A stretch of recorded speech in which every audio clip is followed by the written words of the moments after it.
For a while, me and some of my colleagues in this room have been interested in this, the relationship between the structure and dynamics of neural circuits and the functions or computations that they participate in creating, and also on the role that variability plays on both of these things, basically. So both at the level of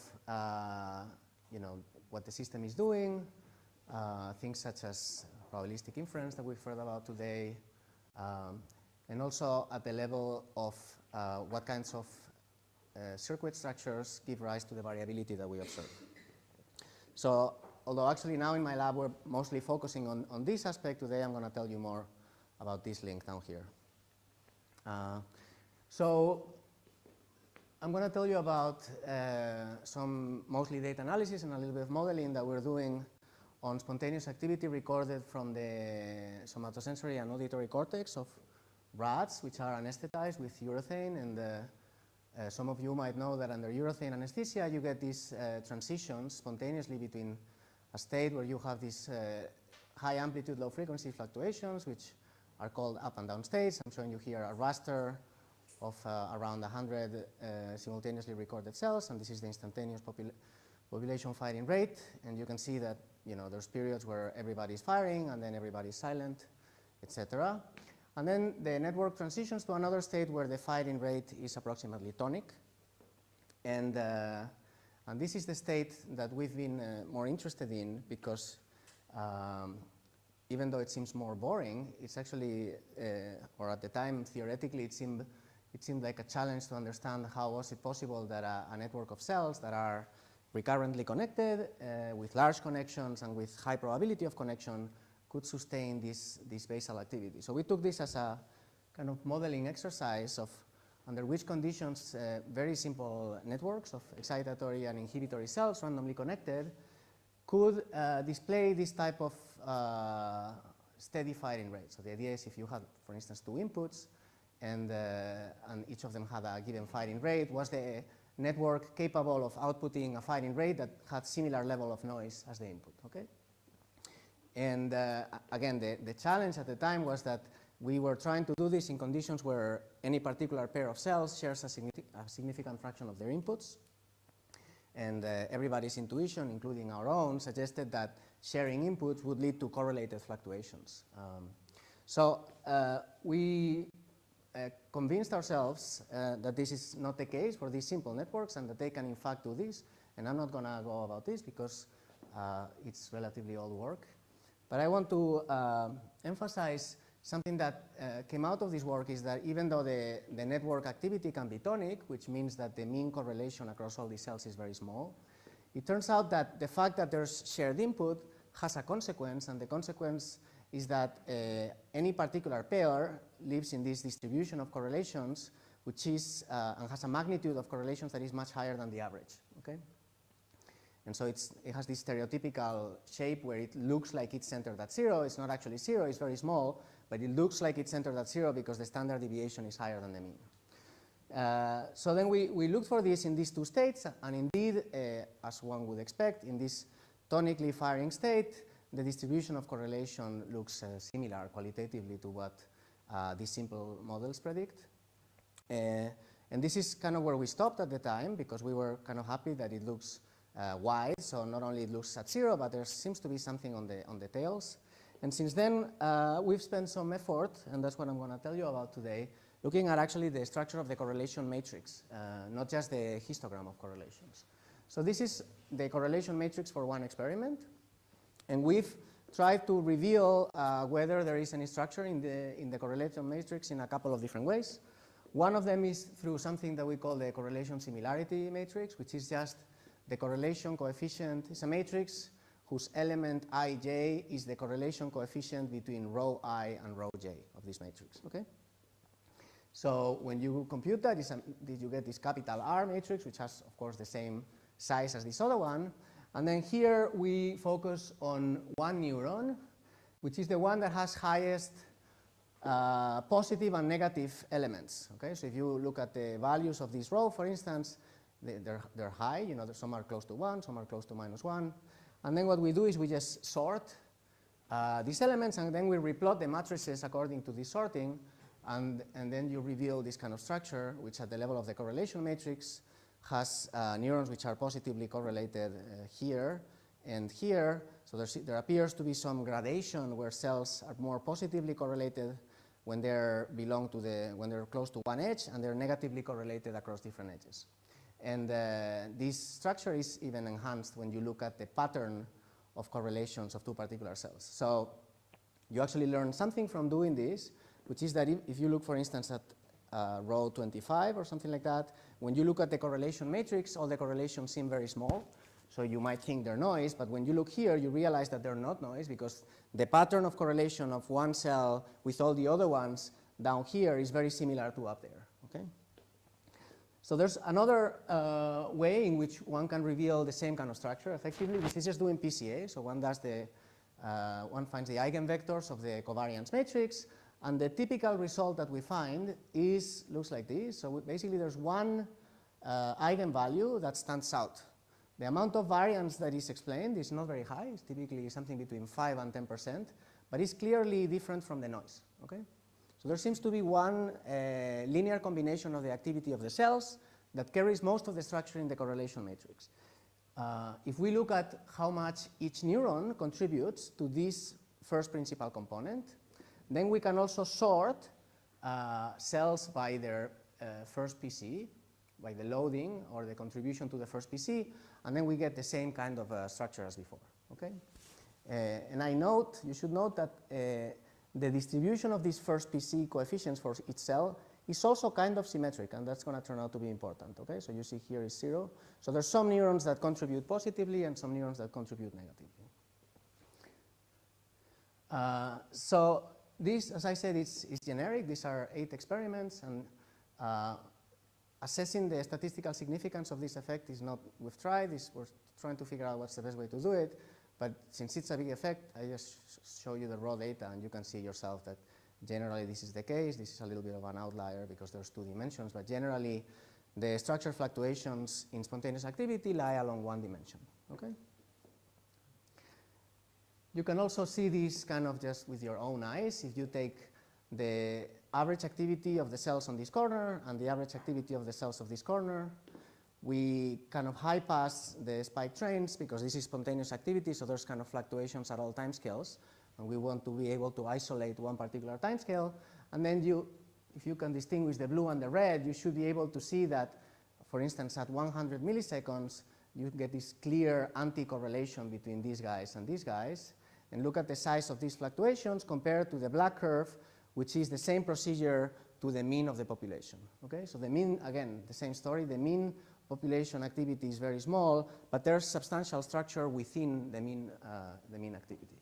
And intriguingly, we find that actually this seems to hold for a wide range of timescales. So we've tried from like 20 milliseconds or so to up to a second, and we see the same type of phenomenon, which you could use the word scale invariance, although I don't like. That seems too sexy for me, but anyway. So I think one interesting outcome of this is that we have learned to define an operational definition of this competition, which has to do with the mean of the first PC loading. So as I told you before, for the particular experiment that I showed you, this looks small, and this is 8 experiments. In blue, I'm showing you the mean of the first PC. In red, I'm showing you the standard deviation, which is some kind of measure of what it means to be small, so you can compare it with the standard deviation. And you see that again across time scale, when you go from 10 milliseconds to 1 second, it's pretty small. Okay? And so that's interesting because what it means is that the first principal component is kind of orthogonal to the uniform dimension. Okay? So you have here the uniform activity of the network, which is a vector with all ones. And here you have the first PC, which is approximately orthogonal. And that means that the variance, the main signal in the population, is not visible if you look at the mean activity. Okay? So we think this is a good definition of what it means for a population of cells to operate in this competitive mode. So there has to be structure in the correlation matrix, but this structure needs to lie along dimensions that are orthogonal to the uniform vector. And just for comparison, you can do the same kind of analysis when the cortex is undergoing up and down oscillations.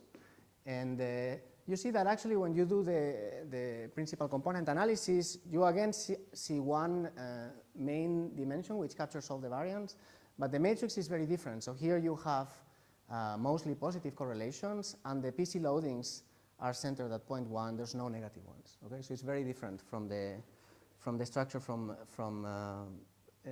when the cortex is in the activated state.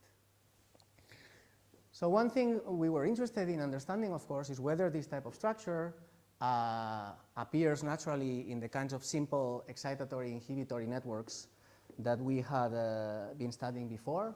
And so we focus on two things. One is this idea of there being a high variance competitive mode in the data. And the other one, I don't know if you can see, but here what I'm showing you is, here's again the correlation histogram, and I'm color coding along the x-axis pairs picked up at random from the matrix. And you can see when they're here, their spiking correlation is negative, and you see these clear troughs in the cross-correlation functions between pairs. On this side, you see peaks, of course. And so we want to see if this is also present in the data, both the fact that there's a clear trough and the time scale, whether the simple balance network can produce this relatively slow time scale here that we see. And so we just take, this simple network that, as many people have pointed out already through the workshop, is basically able to maintain a constant firing rate. And when we plot the histogram of correlations, we get what we already knew, that is approximately centered at 0, but we don't see a competitive mode. And when we try to do this, sort neurons by the first PC, even though qualitatively the data looks similar, quantitatively it looks very different.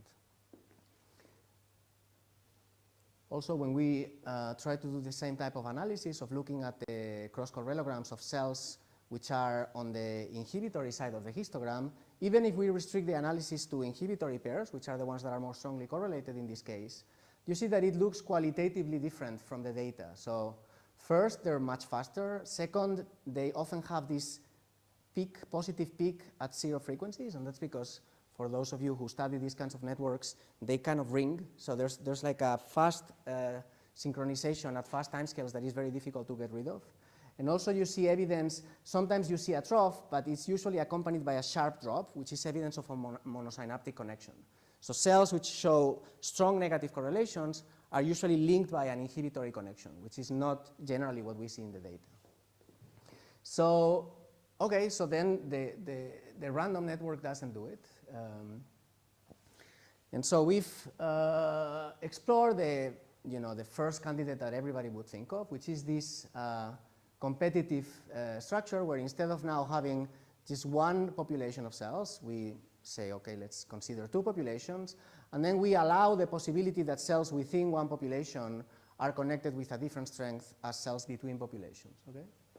And they're receiving mutual inhibition, reciprocal inhibition with a single inhibitory pool. And so it's well known that this kind of network, if you change the amount of competition, which you can do, for instance, by increasing local connectivity compared to between connectivity, goes from a state where, if you pick here, for instance, activity in one population versus another population, so when the connectivity is very weak, there's no correlations, and that's signaled in the fact that this minima is the same in any direction. But as you make it more competitive, it starts to become similar and similar to a saddle, okay? And eventually, when the competition is high enough, you get this winner-take-all behavior that we've heard of a few times already, where this point here becomes unstable, and then you fall to one side or the other. But the important thing is that before the bifurcation, you still have these large amplitude, slow temporal scale fluctuations in the direction of R1 minus R2, okay? So the difference between the activity of the two populations. And so, I mean, before doing it, you can kind of already expect that it's going to work. you get one competitive mode, and the height of this can be tuned. So, you know, by changing the amount of competition, you can make the variance of this guy higher and higher. And then you can also get a much better quantitative match with the shape both of the correlation similarity and the correlation matrix.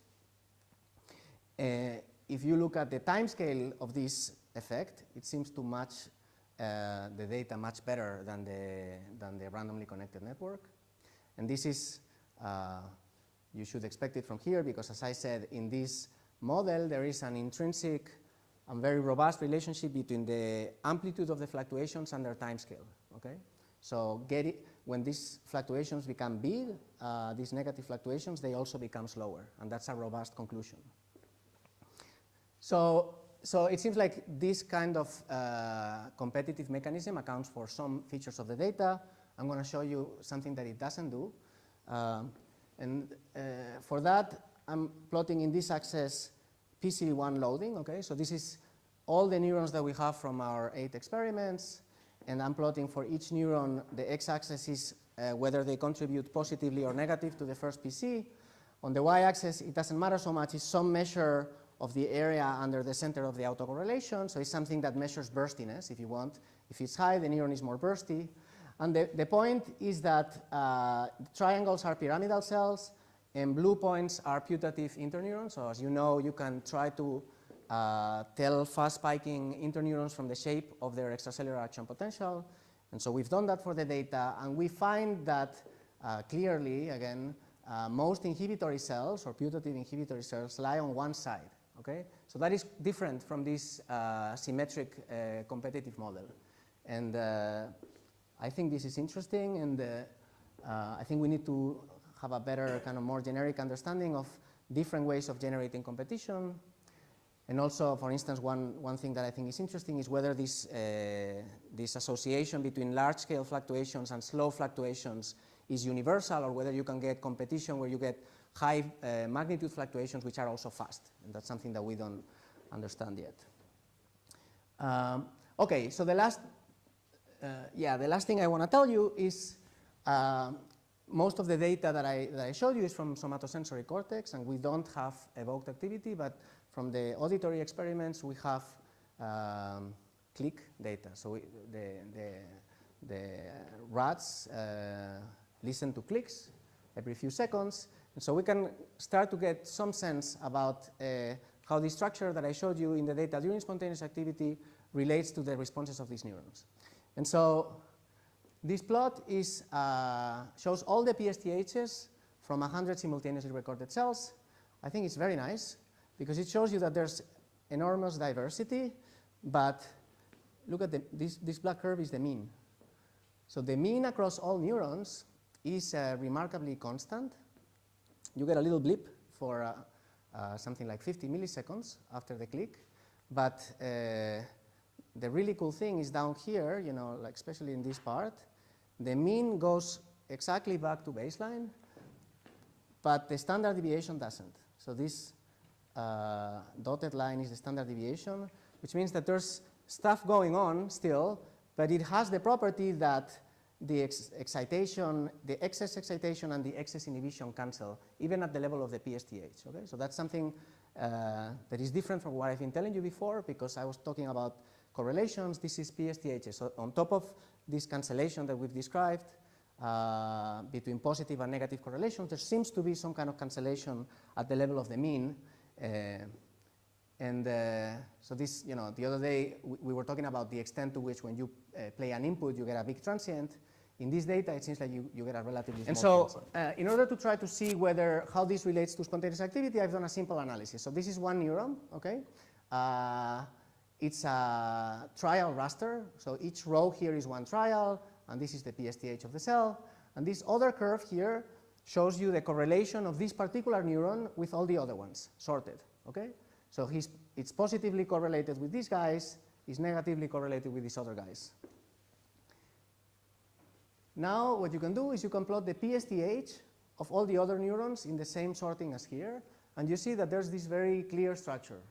So basically this neuron is positively correlated with all the other neurons that seem to have an inhibitory response, whereas it's negatively correlated with all the neurons that seem to have a positive response. And this is fairly robust. So here's another cell that has, again, inhibitory response, and it's positively correlated with other inhibited cells.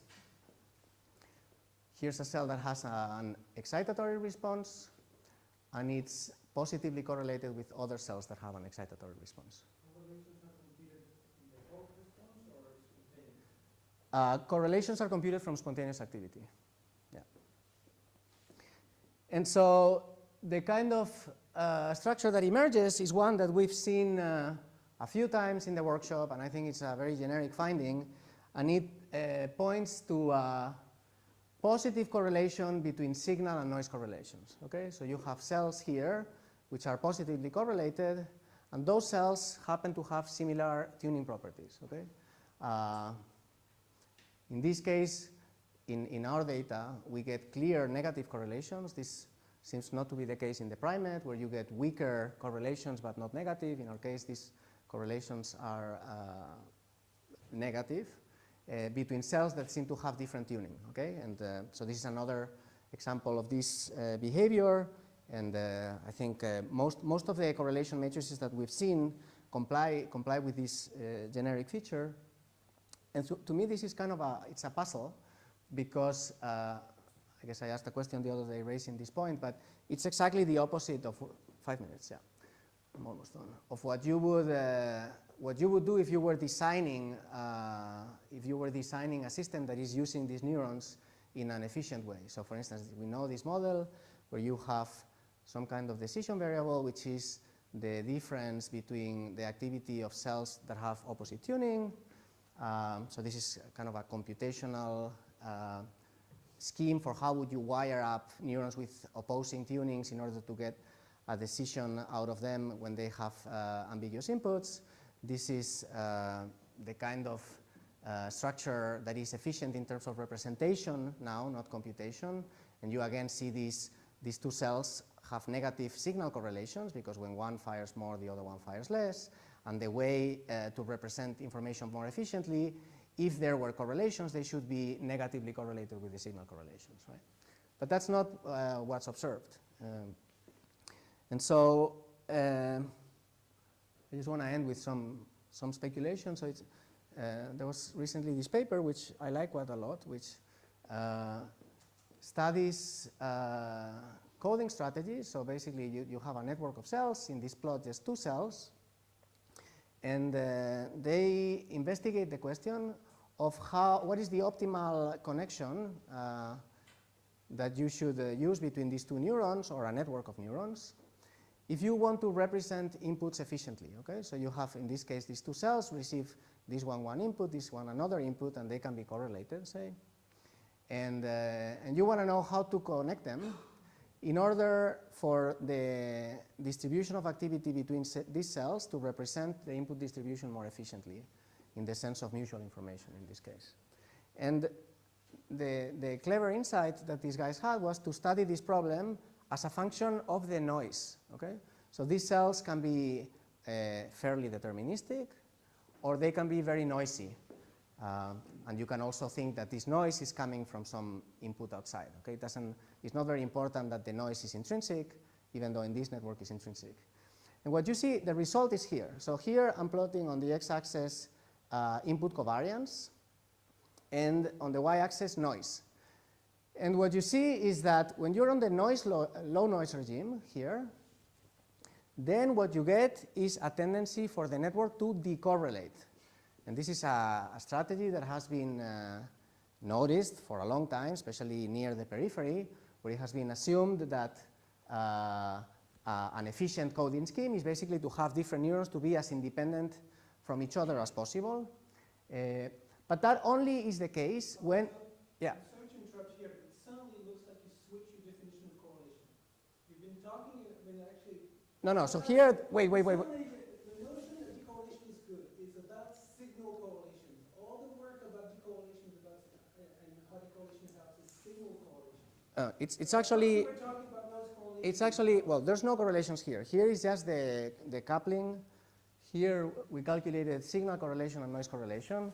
But the point is actually when you have low noise, what you want is a factorial code which has just independence. It's not conditional independence, it's independence, right? Signal correlation, yes. No, for signal correlation, no, independence. You want maximum mutual information is output entropy minus noise entropy. When the noise is low, what you want is maximal output entropy. Okay, so you just want independent encoders. Yeah.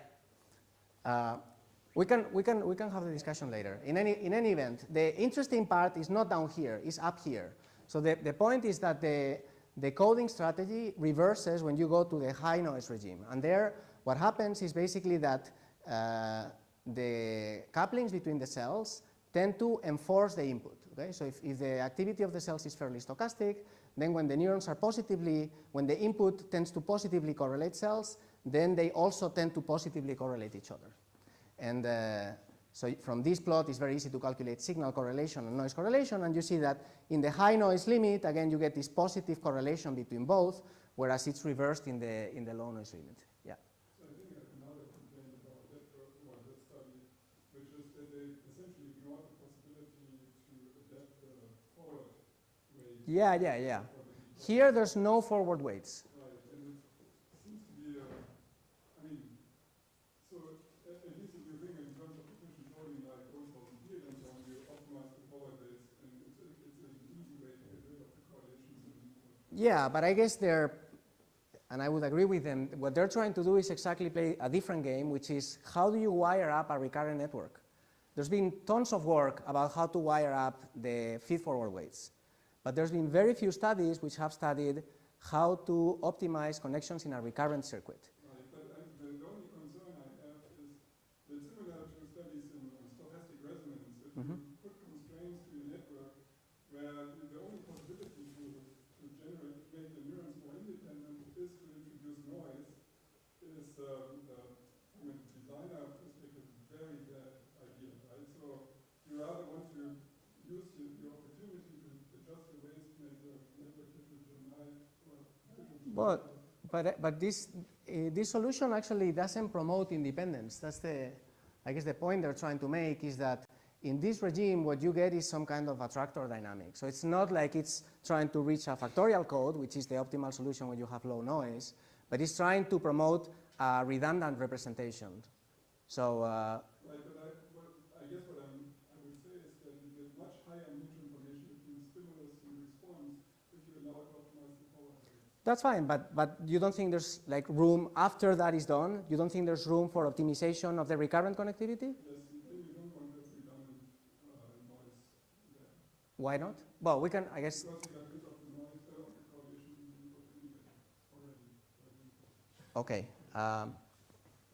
Okay, so we can discuss it, but I guess I was just trying. I think it's interesting basically that these positive correlations between signal and noise correlations are an efficient strategy in the presence of strong noise, and that they naturally lead to redundant codes and implement categorization, which is something that people who are doing population recordings in Cortex now are starting to observe. So then I finish. Basically, I've shown you that dynamics of spontaneous activity in the sensory cortex during cortical activation is dominated by competitive interactions, and that in this network regime, there can be substantial correlations between local groups that coexist with a negligible population average correlation. I have proposed an operational definition of competition, which is suggests the activity in the correlation matrix, or the signal in the correlation matrix, has to lie in directions which are orthogonal to the uniform activity vector.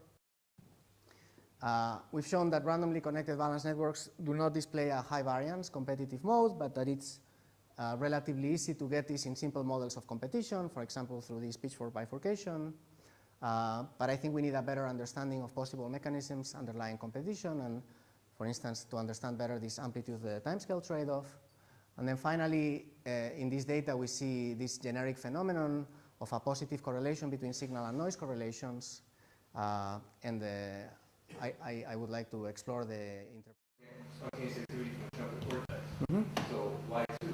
What's special about two? Yeah, so we don't know. One speculation comes from this slide I showed before. which shows the difference, this difference in intrinsic property between the cells. So cells which belong to one cluster tend to be more bursty than cells that belong to the other cluster. And we know that most of these recordings come from layer 5, in which there are two morphological classes of cells. One is intrinsically bursting. So one possibility is that actually these two cell classes have inhibitory interactions, and there's indirect evidence that that might be true, but we don't know. Yeah. I was wondering, is it the case that anytime, so you guys are studying alternately connected networks, but if at some point you want to talk about computation, you're going to be using a lot of neurons to do some computation over a low-dimensional variable, say orientation. Then don't you expect naturally that then the dynamics is going to be restricted towards those dimensions that you're performing the computation over?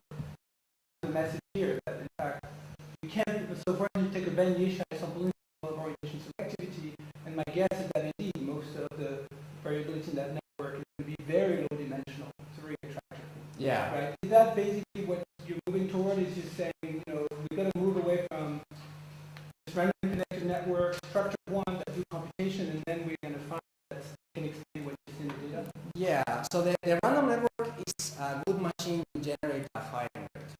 So that's not trivial, especially when you have dense connectivity, but it doesn't do much more than that. The problem is not trivial to just extend this formalism to computation, because these networks, they tend to work very linearly. So, I mean, as you know, when they become bigger and bigger, they just linearly follow the input. So they don't really do nonlinear transformations, basically. And so it's not, they're just the firing rate in the network. It's not that hard to build a model of orientation selectivity that has Poisson-like statistics and reasonably low correlations, right? It's not. If you try to do the scaling, it's a finite size effect. You can take 1,000 neurons or 2,000 neurons, but if you try to understand the scaling, basically, it's difficult to make it work asymptotically. They become very rigid as they become bigger and bigger, because they tend to become linear. And so that might not be a problem, because it might be that for network sizes like existing in the brain, and also with all the complexities of neurons and so that might not play a role. But from a modeling perspective, it's not completely trivial to go in that direction. But putting that aside, if you were to operate in a regime where the network is doing something, yes, there's going to be fluctuations even in spontaneous activity are going to reflect what the network is trying to do. And there's data out there from people who have been looking at spontaneous activity and relationship to Evoked, which